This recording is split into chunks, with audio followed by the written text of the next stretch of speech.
All right, everybody, don't be leaving the room yet. What a great day. Really, just amazing presentations. Thanks to everybody. Alex has done a great job, Juby and Judy. If you know me, you know I'm really passionate about product stewardship, and that was an amazing presentation, and I can't wait to learn more and talk to Heidi more about it. So just thanks to everyone. And we really saved a very important topic of conversation for last. So hopefully you'll stay and get a little bit out of it. Our final session will focus on the issue that's not only affected the solid waste industry, but pretty much everybody since the pandemic. That's employee recruitment and worker shortages. So filling our driver collection positions, they've long been an issue in our industry, especially in the competition for CDL drivers, and the average CDL driver being about 50, and we're not really getting a lot of young people into the industry.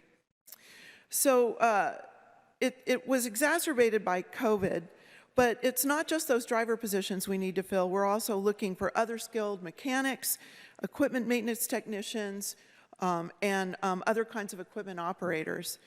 So it's not just about filling positions with people, it's also thinking about diversifying our workplace, bringing in more women. You also know I'm a champion of that. Opening up these positions to younger folks, and providing a work environment where all of our people can feel safe and welcome and thrive. So this has always been a goal, but especially in the wake of the pandemic, it does feel like it's more important than ever. So given the importance of this issue, we decided we wanted to cap this year's Fall Summit with this dialogue. So we're joined here today by 3 speakers who've thought a great deal about these issues. So we have Burke Shooter, Senior Director and People Business Partner at Waste Management. That's a great title. Right. Ellen Voy, President and CEO of the Women in Trucking Association. And I'm sorry to be just now meeting you after 2 days, so I'm really excited to have you here. And Adrian Hill, Solid Waste Operations Manager for the City of Denton.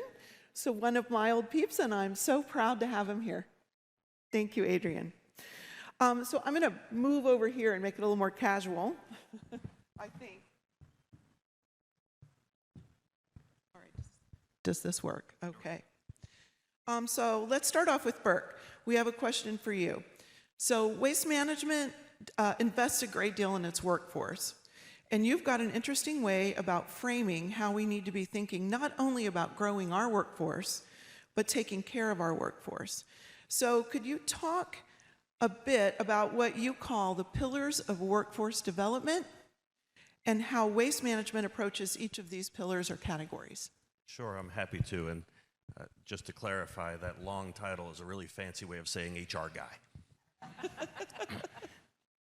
But, you know, like many organizations, you know, we really started this whole conversation around skilled labor retention and looking at, you know, what has now been coded as the great resignation or the great attrition over the last couple of years that we've experienced.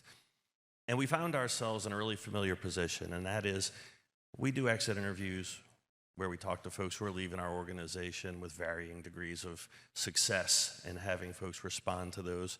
We also do stay interviews where we ask folks who are still with our organization why folks are leaving the organization. And invariably, we end up coming back to some fairly narrow anecdotal information about the stories surrounding a few departures of folks who have chosen to leave.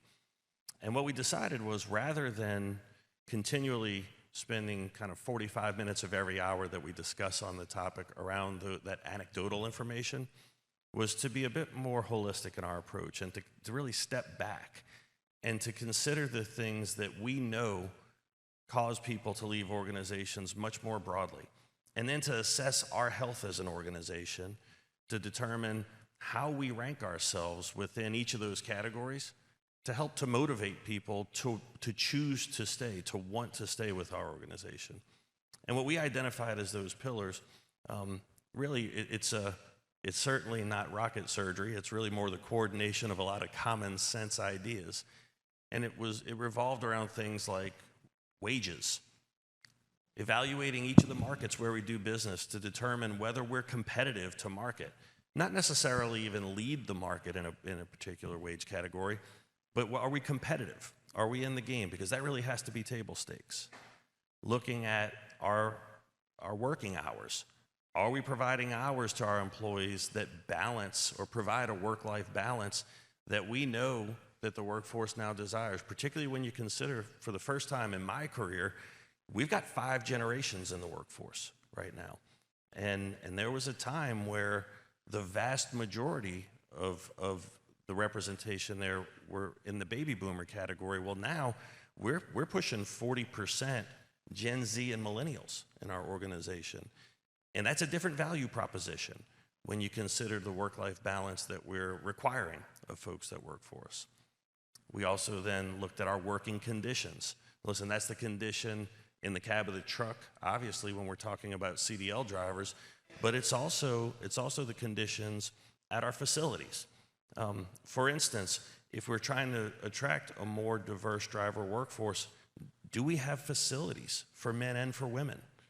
I know over the course of my career, I've been into facilities where we have really robust facilities for male CDL drivers and anywhere from none to very sparse accommodations for our female population.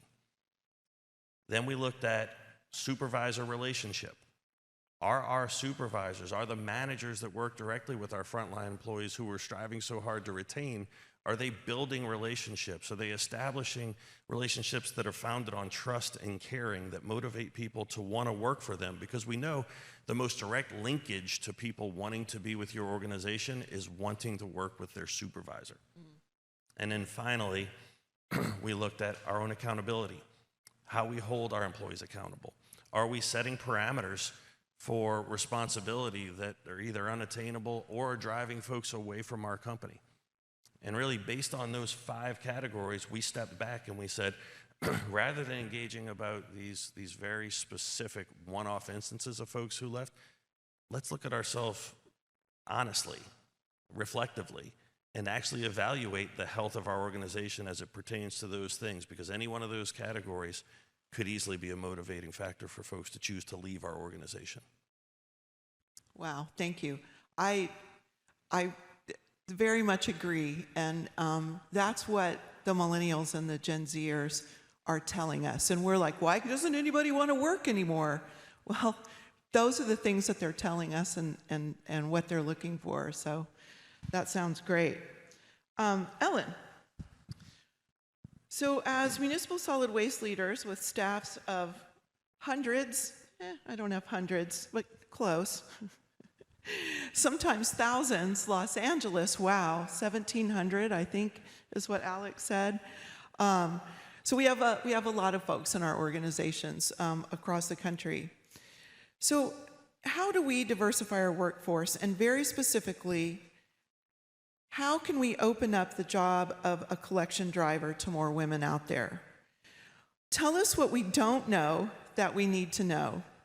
What are we missing that might help us make these jobs more attractive to more women? So first of all, let me just tell everyone what Women in Trucking Association is. We're a nonprofit, a trade professional organization, and Waste Management is on my board of directors, Kelly Rooney. And we have about 7,000 members in 10 countries.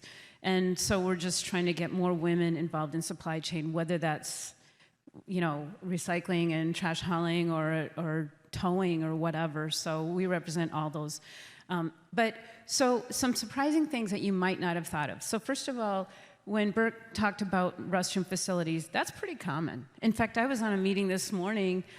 They're trying to pass a nationwide bill to require retailers and shippers to allow drivers to use their restrooms. How sad that we need to pass legislation to treat our drivers like human beings. I don't know about your uniforms, but how many of you have uniforms and you make your female drivers wear your men's uniforms? And you know what? They will. They'll wear them. And they might not even complain, although there's a lawsuit against a company right now because the women are supposed to wear the men's pants. So think about what can you typically,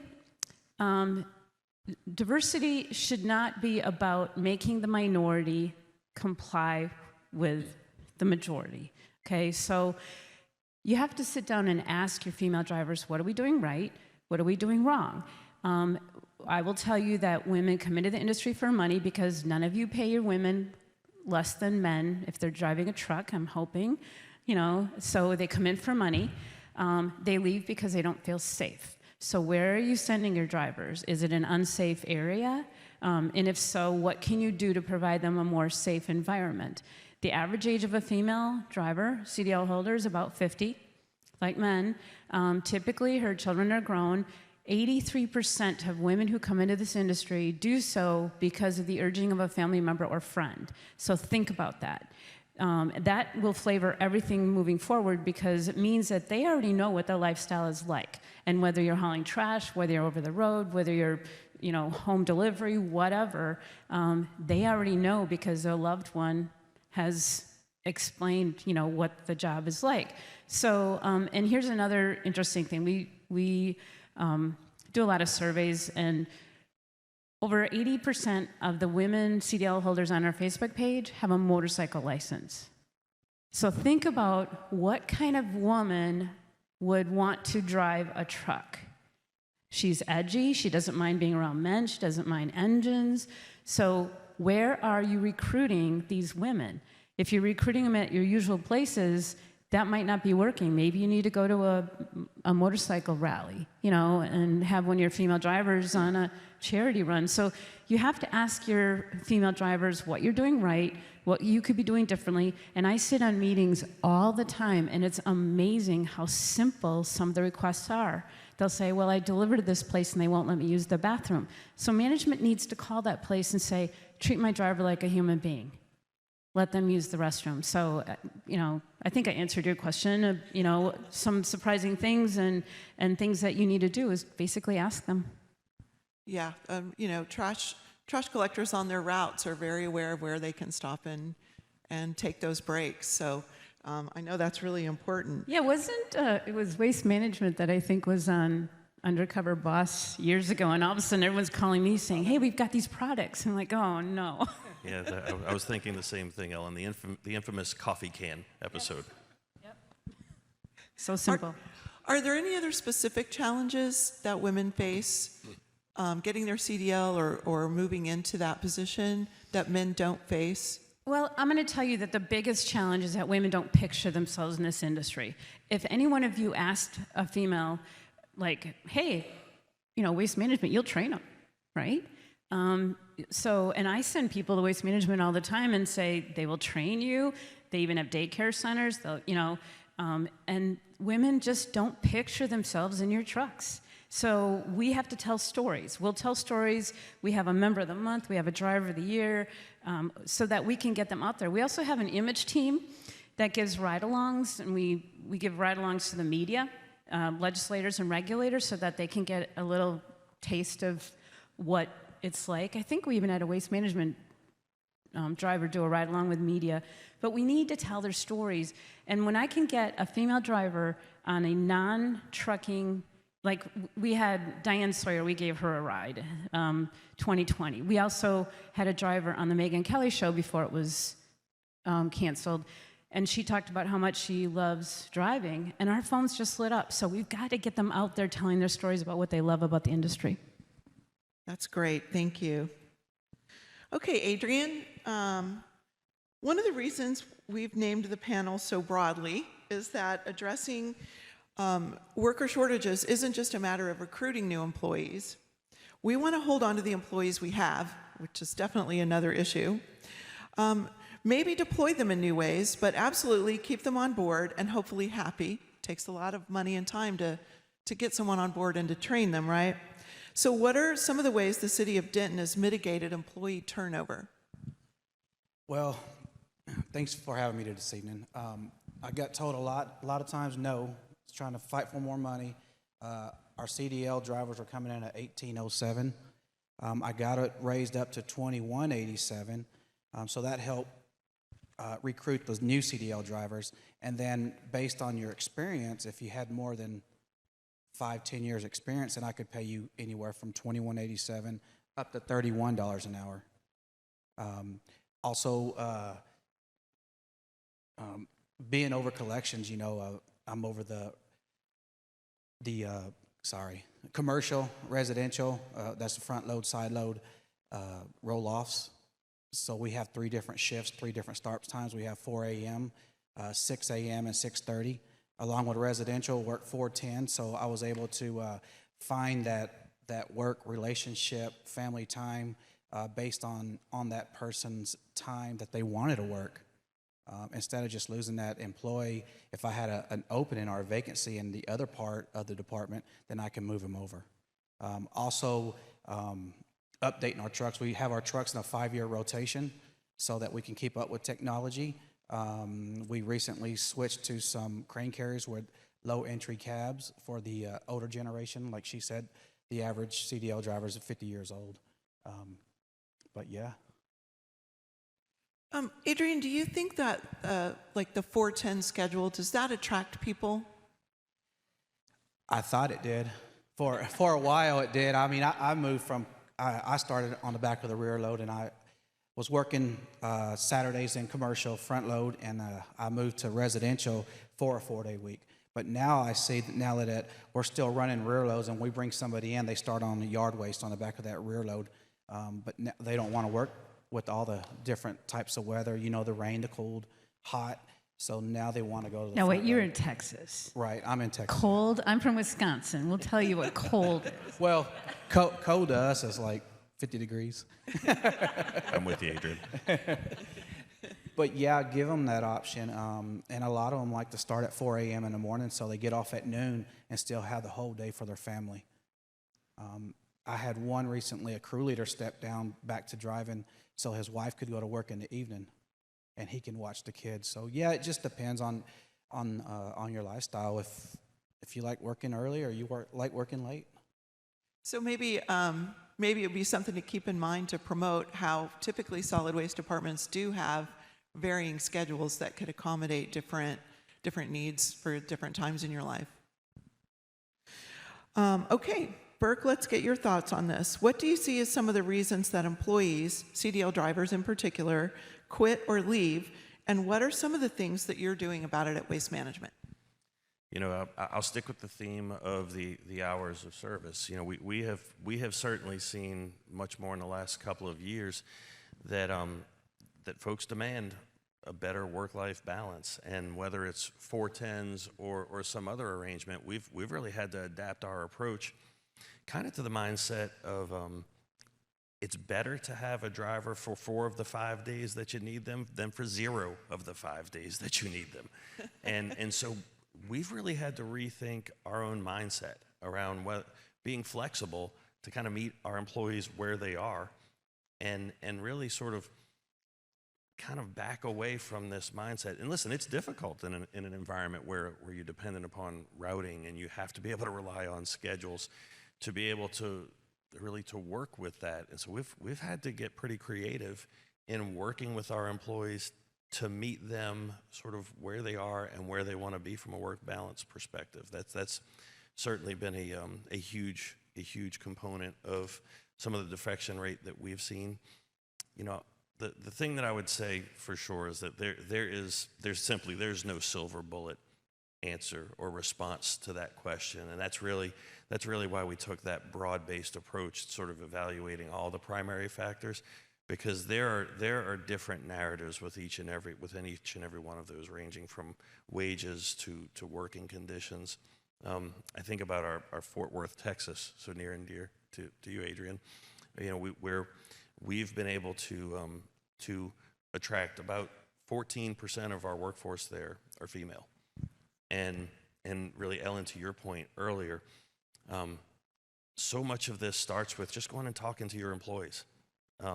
That's really sort of what was in my mind when I said this isn't rocket surgery. So much of this really is just going to ask and they will share so much with you. And when I've been to Fort Worth and spent time, you know, this is a group of employees who are starting in residential rear load. They're starting managing helpers on the back of the truck and moving into more of an automated scenario. And the stories are just compelling. They really are compelling. And the reason that we have grown from an average, you know, more like a 2 to 3% female representation among our drivers to this district being sort of the beacon of hope for the future at you know, that 14% range, it's word of mouth.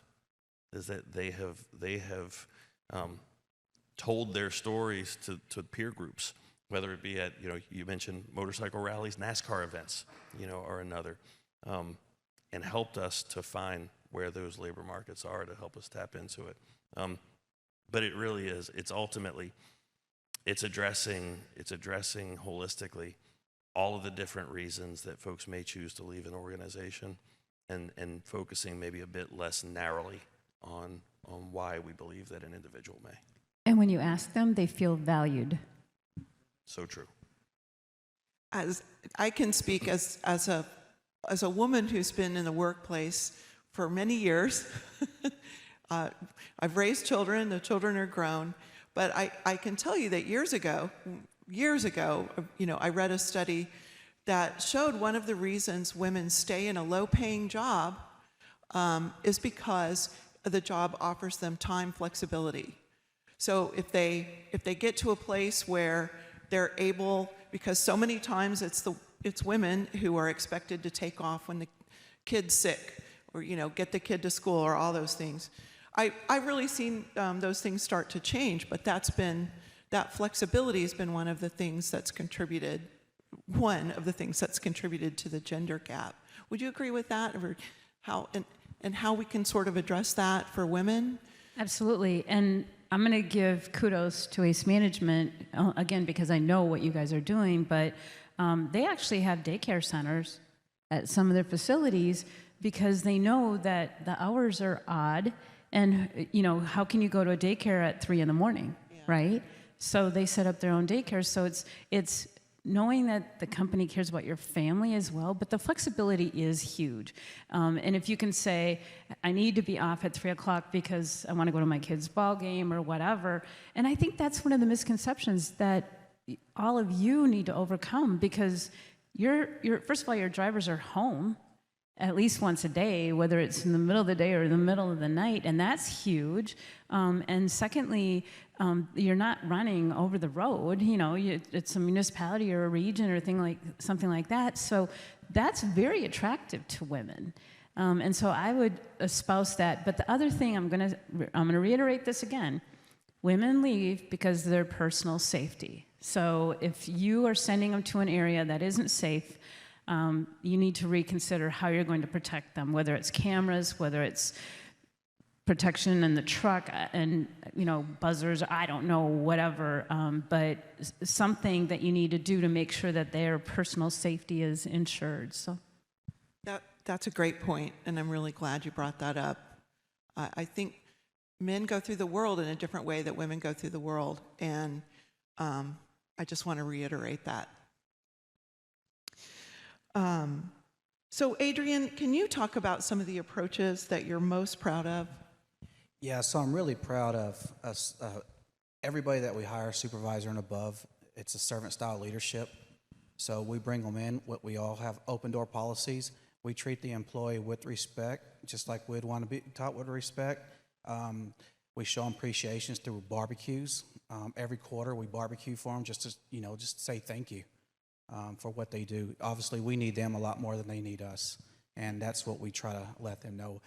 One thing that I'm proud of is that 75% of our employees have been with us for 5 years or more.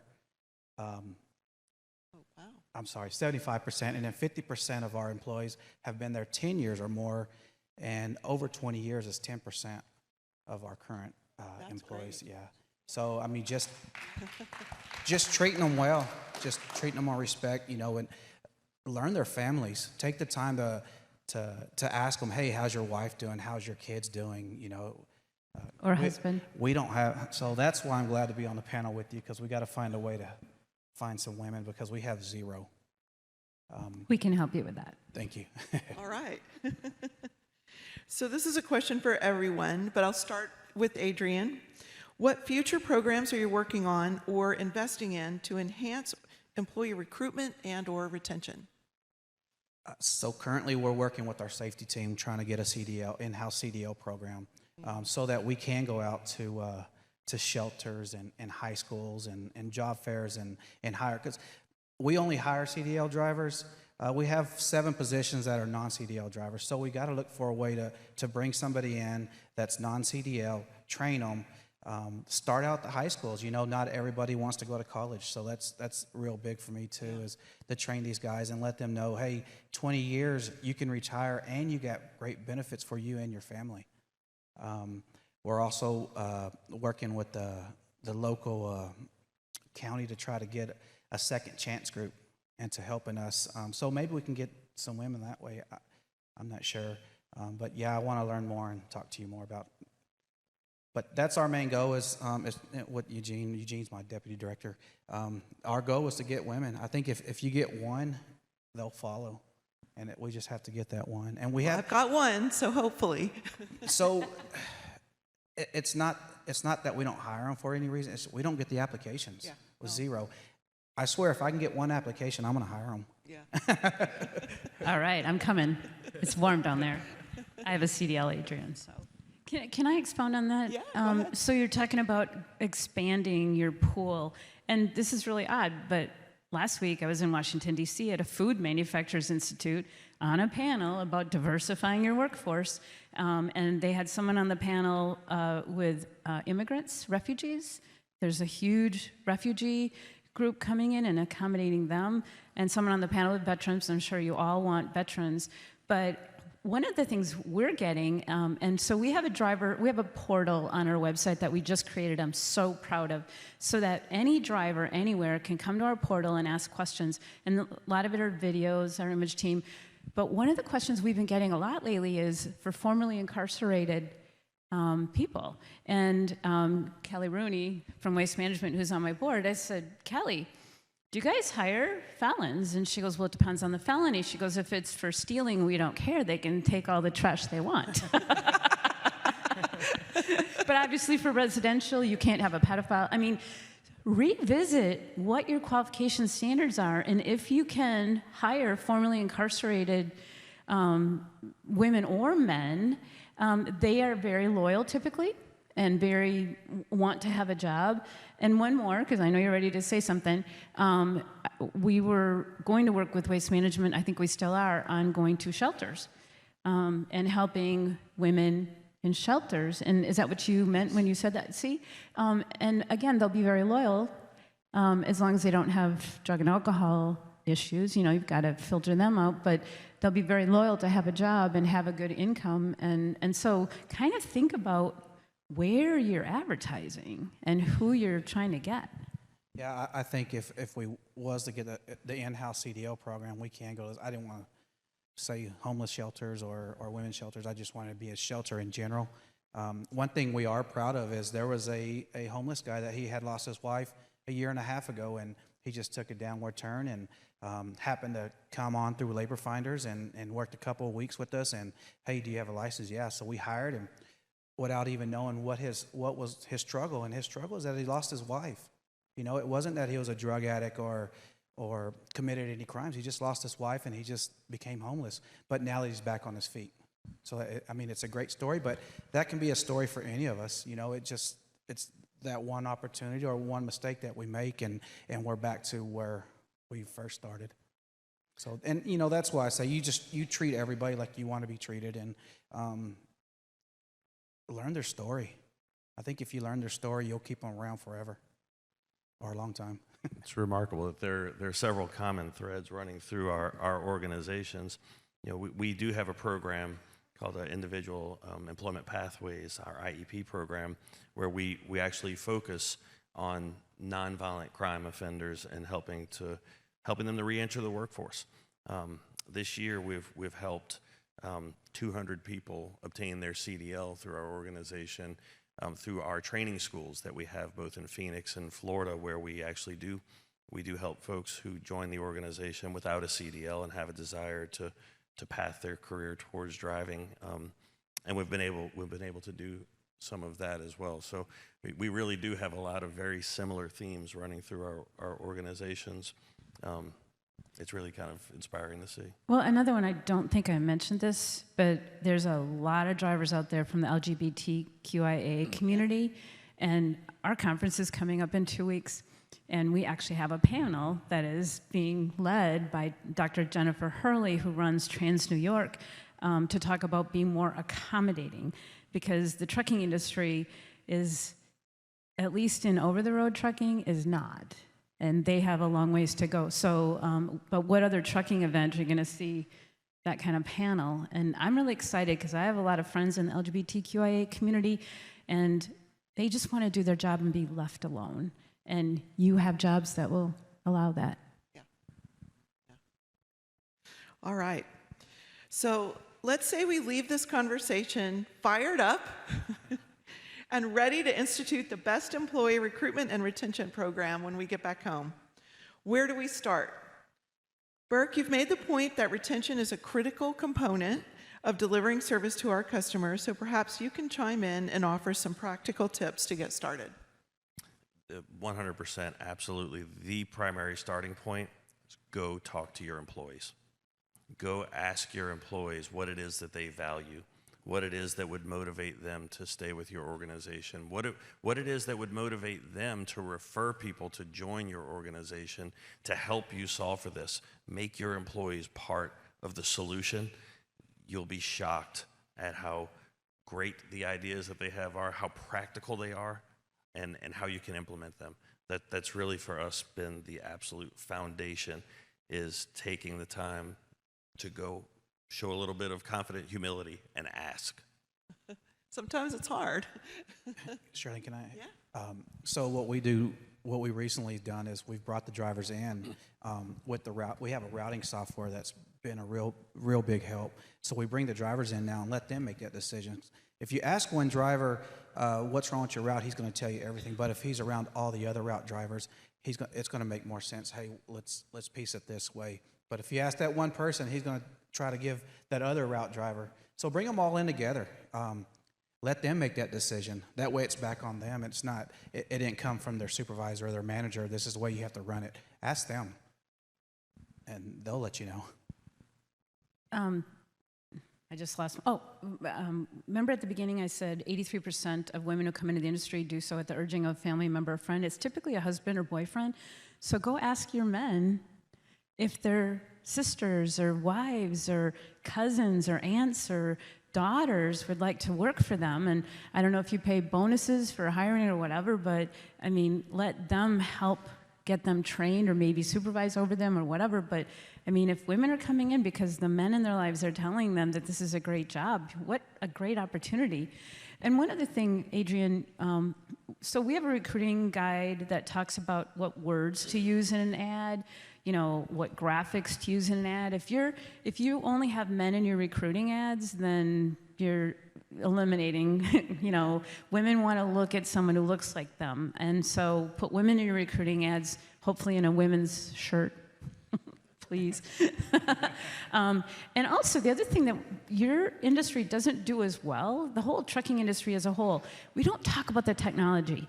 We have, at our conference, we have a waste management truck in our truck technology tour. And when people get in there and they see the joystick, they're like, oh, I didn't know this. So show a woman who's like, oh, this is like playing a game, you know, and really brag about the technology, because people outside your industry don't know how much technology. They see a garbage truck, they don't think about technology in games. Yeah. I agree. I mean, if you can teach somebody how to operate that piece of equipment, and if you have that technology, they can run any route. So you take 3 weeks to about a month of training out of it. So technology is very important. Yeah, the changed way we collect now. People still might have something in their mind that we're throwing trash, you know, from the curb to the back of a truck, but in most cases, you're just operating, you know, a completely different lever from inside the truck, and it's something anyone can do. Juby, do we have time for Q&A? Not sure where our time is. I just saw him. He's over there. There.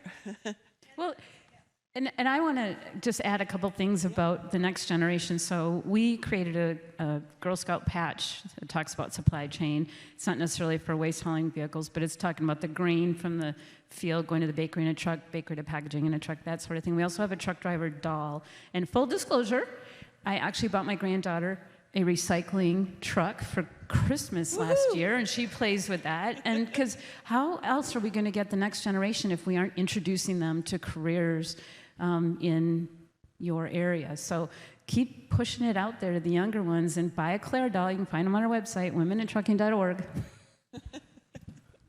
Great. We All have right. about 5 or 10 minutes for questions. Okay.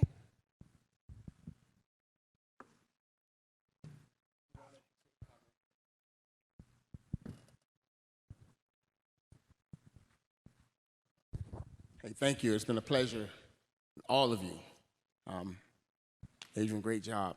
You know, I think as I see organization, the way they're structured, that plays a big hand in who we recruit.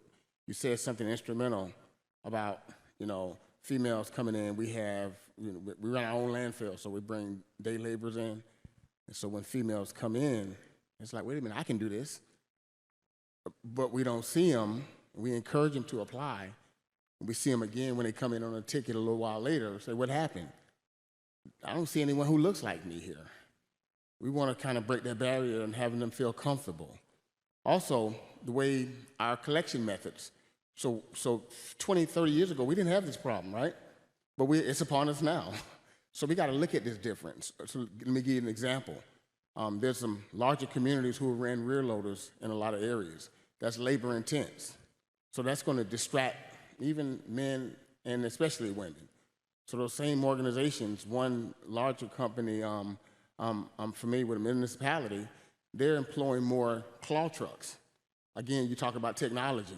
You have the technology, and you take it's going to be some labor involved at the manual part, right?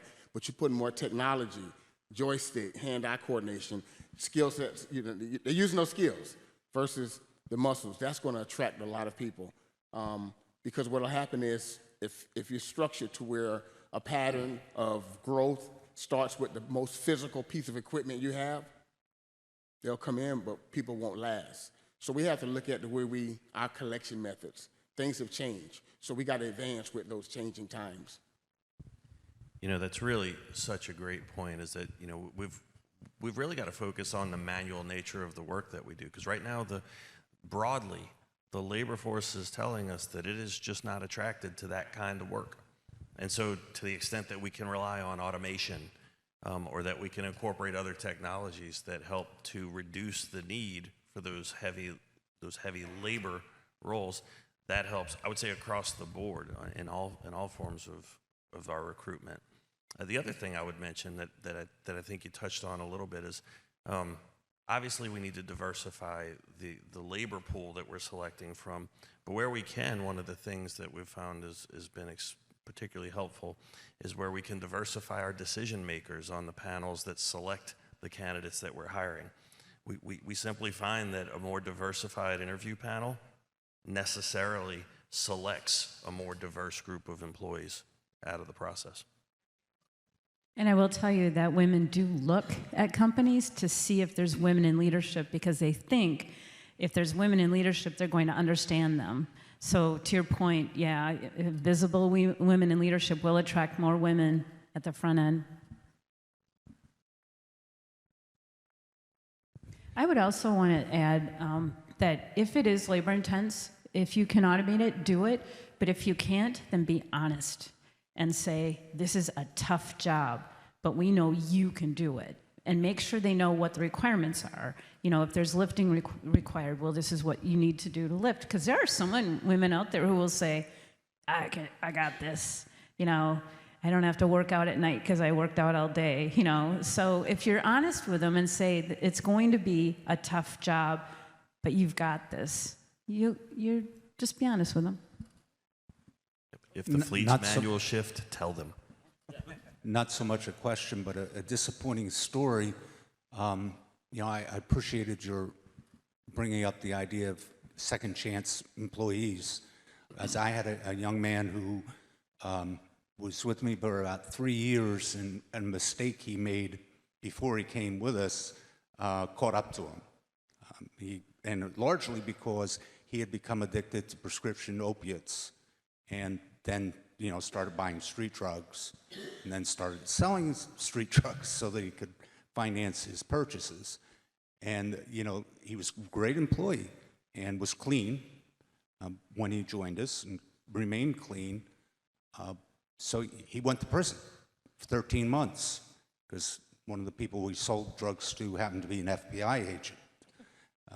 That generally doesn't work out very well. But, he came back and said, "Can I have my job back?" And I said, "Absolutely." I got an email from the business agent of the union criticizing me for doing that, saying, "Can't you find better people than, somebody who's been to jail?" And it was very disheartening. I would have thought that they'd be like, "Yeah, this is great. You should be giving people a second chance. And our members deserve it," because he was a member.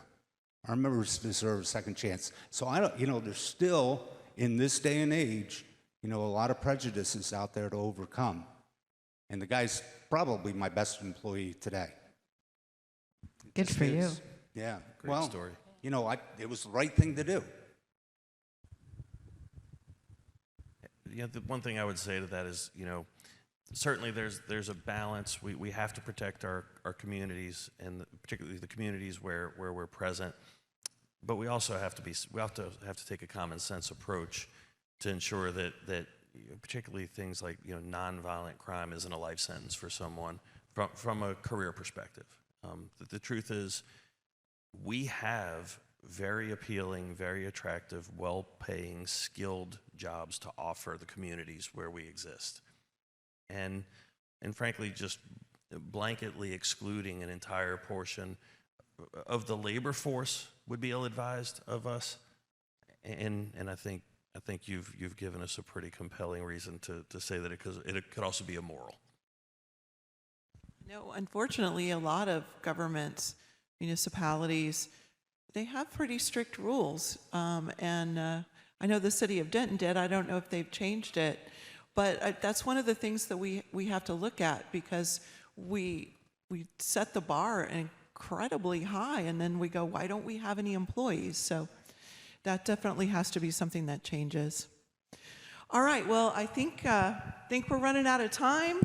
I feel like I could talk about this subject all day, but I want to thank all of our panelists for joining us and say that you're all obviously doing really good work, and I'm sure as we move into our function tonight that a lot of people would like to talk to you.